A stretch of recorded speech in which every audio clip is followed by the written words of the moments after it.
मिशाल today से मैं आपका साथी, आपका मित्र कुणाल पंत। तो साथियों, आज 18 फरवरी का दिन अपने आप में एक बहुत बड़ा ऐतिहासिक दिन है, क्योंकि आज हम बात करते हैं भारतवर्ष के एक ऐसे संत महात्मा के बारे में जिन्होंने भारत ही नहीं बल्कि अंतर्राष्ट्रीय जगत में भी अपना बहुत नाम कमाया, और वह है रामकृष्ण परमहंस। रामकृष्ण परमहंस भारत के एक महान संत, आध्यात्मिक गुरु एवं विचारक थे। इन्होंने सभी धर्मों में एकता पर जोर दिया। उन्हें बचपन से ही विश्वास था कि ईश्वर के दर्शन हो सकते हैं, अतः ईश्वर की प्राप्ति के लिए उन्होंने कठोर साधना और भक्ति का जीवन बिताया। स्वामी रामकृष्ण मानवता के पुजारी थे। साधना के फलस्वरूप वह इस निष्कर्ष पर पहुँचे कि संसार के सभी धर्म सच्चे हैं और उनमें कोई भिन्नता नहीं है। वे ईश्वर तक पहुँचने के भिन्न भिन्न साधन मात्र होते हैं। अगर हम इनके जन्म की बात करते हैं तो आज ही 18 फरवरी मानवीय मूल्यों के पोषक संत रामकृष्ण परमहंस का जन्म आज 18 फरवरी 1836 को बंगाल प्रांत स्थित कामारपुकुर ग्राम में हुआ था। कामारपुकुर ग्राम इस गांव में हुआ था। इनके बचपन का नाम गदाधर था। पिताजी का नाम खुदीराम और माताजी का नाम चंद्रा देवी था। उनके भक्तों के अनुसार रामकृष्ण के माता पिता को उनके जन्म से पहले ही अलौकिक घटनाओं और दृश्यों का अनुभव हुआ था। गया में उनके पिता खुशीराम ने एक स्वप्न देखा था, जिसमें उन्होंने देखा था कि भगवान गदाधर यानी कि विष्णु के अवतार उन्होंने कहा कि वे एक उनके पुत्र को जन्म के रूप में अपना जन्म लेंगे, और उनकी माता चंद्रमणि देवी को भी ऐसा ही एक अनुभव हुआ था। उन्होंने शिव मंदिर में अपने गर्भ में रोशनी प्रवेश करते हुए देखा। इनकी बाल सुलभ सरलता और मंत्रमुग्ध मुस्कान से हर कोई सम्मोहित हो जाता था। यह परम आध्यात्मिक संत थे। 7 वर्ष की अल्पायु में ही गदाधर के सिर से अपने पिता का साया उड़ गया। ऐसी विपरीत परिस्थितियों में पूरे परिवार का भरण पोषण करना बहुत कठिन हो गया था। आर्थिक कठिनाइयां आई। बालक गदाधर का साहस कम नहीं हुआ। उन्होंने बड़े भाई राम कुमार चट्टोपाध्याय कोलकाता में एक पाठशाला में संचालक थे। वे गदाधर को अपने साथ कोलकाता ले गए। रामकृष्ण का अंतर्मन अत्यंत निश्चल, सहज और विनयशील था। संकीर्णताओं से वह बहुत दूर थे। अपने कार्यों में लगे रहते थे। सतत प्रयासों के बाद भी रामकृष्ण का मन अध्यापन में नहीं लग पाया।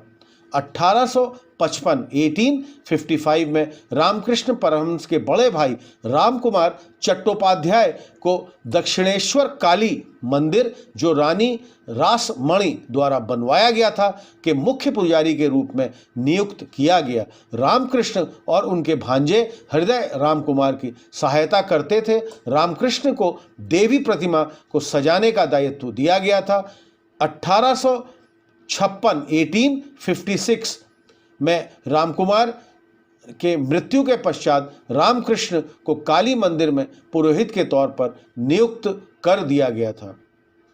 रामकुमार की मृत्यु के बाद श्री रामकृष्ण ज़्यादा ध्यान मग्न रहने लगे। वे काली माता की मूर्ति को अपनी माता और ब्रह्मांड की माता के रूप में देखने लगे थे। कहा यह भी जाता है कि श्री रामकृष्ण को काली माता के दर्शन ब्रह्मांड की माता के रूप में हुआ था। रामकृष्ण इसकी वर्णन करते हुए कहते हैं, घर द्वार मंदिर और सब कुछ अदृश्य हो गया, जैसा कहीं भी कुछ भी नहीं था, और मैंने एक अनंत तीर विहीन आलोक का सागर देखा। यह चेतना का सागर था। जिस दिशा में मैंने दूर दूर तक देखा, वहाँ पर बस यही देखा गया कि उज्ज्वल लहरें दिखाई दे रही हैं, जो एक के बाद एक मेरी तरफ आ रही हैं।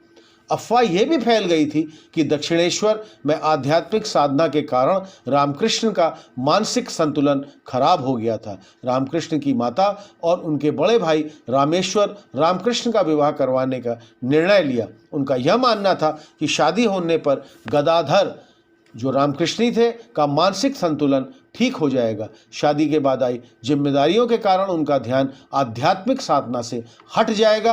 रामकृष्ण ने खुद उन्हें एक कहा कि वे उनके लिए कन्या जयराम बाटी, जो कमार पुकुर से 3 किलोमीटर उत्तर पूर्व की दिशा में है, में रामचंद्र मुखर्जी के घर पा सकते हैं।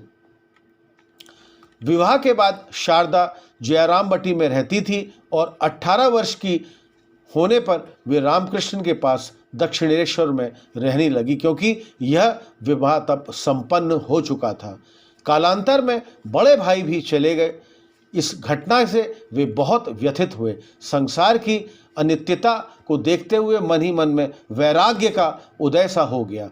अंदर से मन ना करते हुए भी श्री रामकृष्ण मंदिर की पूजा व अर्चना करने लगे। दक्षिणेश्वर स्थित पंचवटी में वो ध्यानमग्न रहने लगे थे। ईश्वर दर्शन के लिए वे व्याकुल हो गए। लोग उन्हें पागल समझने लगे थे। चंद्रमणि देवी ने अपने बेटे की उम्मीद की अवस्था से चिंतित होकर गदाधर का विवाह शारदा देवी से कर दिया था। इसके बाद भैरवी ब्राह्मणी का दक्षिणेश्वर में आगमन हुआ। उन्होंने उन्हें तंत्र की शिक्षा दी।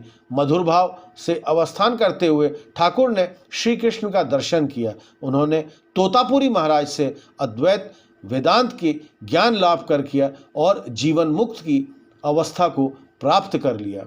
समय जैसे जैसे व्यतीत होता गया, उनके कठोर आध्यात्मिक और सिद्धियों के समाचार तेजी से फैलने लगे और दक्षिणेश्वर का मंदिर उद्यान शीघ्र ही भक्तों और भ्रमणशाली सन्यासियों का एक प्रिय आश्रय स्थान बन गया।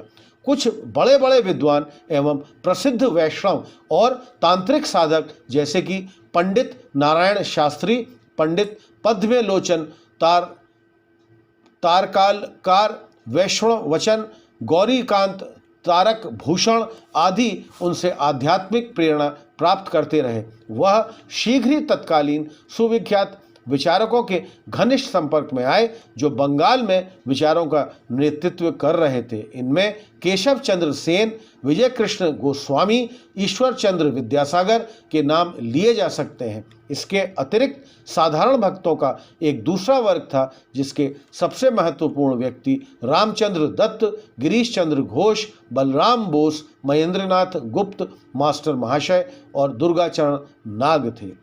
रामकृष्ण परमहंस जीवन के अंतिम दिनों में समाधि की स्थिति में रहने लगे थे, अतः तन से शिथिल होने लगे थे। शिष्यों द्वारा स्वास्थ्य पर ध्यान देने की प्रार्थना अज्ञानता जानकर हंस देते थे। इनके शिष्य उन्हें ठाकुर के नाम से पुकारते थे।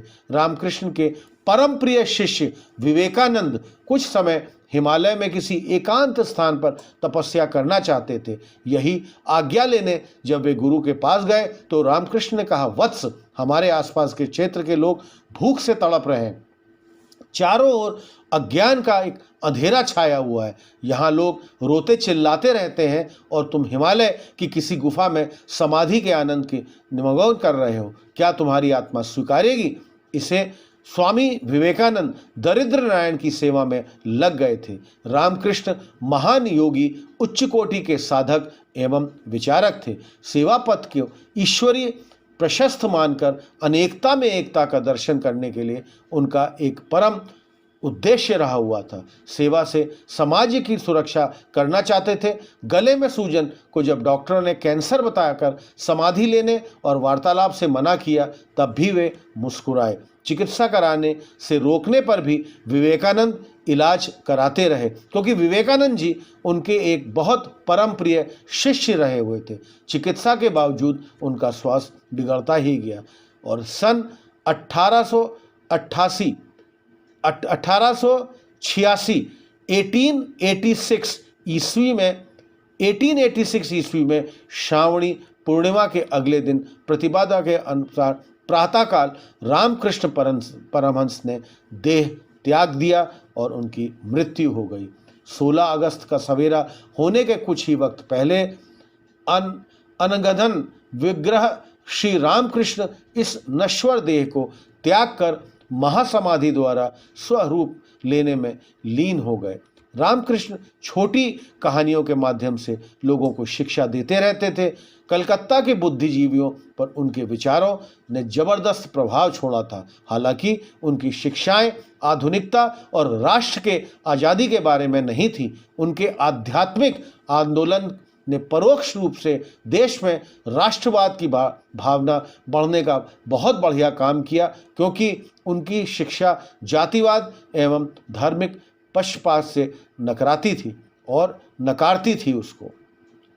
रामकृष्ण के अनुसार मनुष्य जीवन का सबसे बड़ा लक्ष्य है ईश्वर प्राप्ति। रामकृष्ण जी ये कहते थे कि कामिनी कंचन ईश्वर प्राप्ति के सबसे बड़े बाधक हैं। श्री रामकृष्ण परमहंस की जीवनी के अनुसार वे तपस्या, सत्संग और स्वाध्याय आदि आध्यात्मिक साधनों पर विशेष बल देते थे। वे कहा करते थे, यदि आत्मज्ञान प्राप्त करने की इच्छा रखते हैं तो पहले अहम भाव को दूर करो, क्योंकि जब तक अहंकार दूर न होगा अज्ञान का पर्दा कदापि न उठेगा।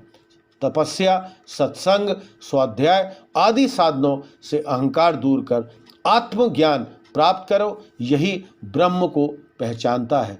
तो साथियों, आज हमारा ये एक संत महात्मा पुरुष जो थे गदाधर चट्टोपाध्याय, जो कहलाए गए रामकृष्ण परमहंस जी, बहुत ही कम उम्र, मतलब कि 18 फरवरी 1836 में उनका जन्म हुआ और 16 अगस्त 1886 मात्र 50 वर्ष की उम्र में उनकी मृत्यु हो गई। आज का हमारा ये एपिसोड रामकृष्ण परमहंस, साथियों आपको कैसा लगा हमको आप ज़रूर बताइएगा। हमारे इस चैनल मिसाल टुडे को अधिक से अधिक संख्या में आप सब्सक्राइब करिए, लाइक करिए और हमको अपने नियमित कमेंट्स आप ज़रूर पोस्ट करते रहिए।